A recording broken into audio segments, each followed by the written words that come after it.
കൊച്ചി ലോക നാടക ദിനാഘോഷത്തിന്റെ നേതൃത്വത്തിൽ കൊച്ചി ലോക നാടക ദിനത്തിന്റെ ഭാഗമായി കരോക്കെ ഗാന മത്സരം നടത്തി.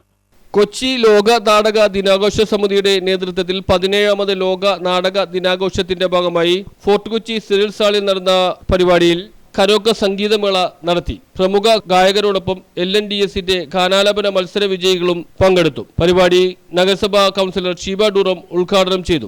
രാവിലെ മൺമറഞ്ഞ കലാകാരന്മാരുടെ ഫോട്ടോ പ്രദർശനം രക്ഷാധികാരി അഗസ്റ്റസ് സിറിൽ ഉദ്ഘാടനം ചെയ്തിരുന്നു. ഉച്ചയ്ക്ക് 12:30 മജീദ് കൊച്ചിൻ അവതരിപ്പിച്ച ഗസലും അരങ്ങേറി. 1 മണിക്ക് സ്നേഹവിരുന്നും തുടർന്ന് തിരുവാതിരയും അരങ്ങേറി.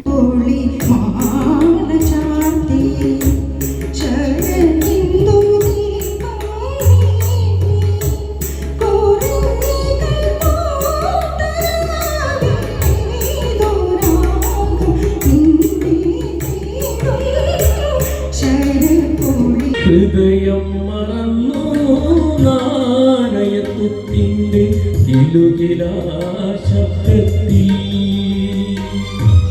സ്നേഹബന്ധം ആ സ്നേഹബന്ധം ഈ ലോക. News bureau, fort Kochi.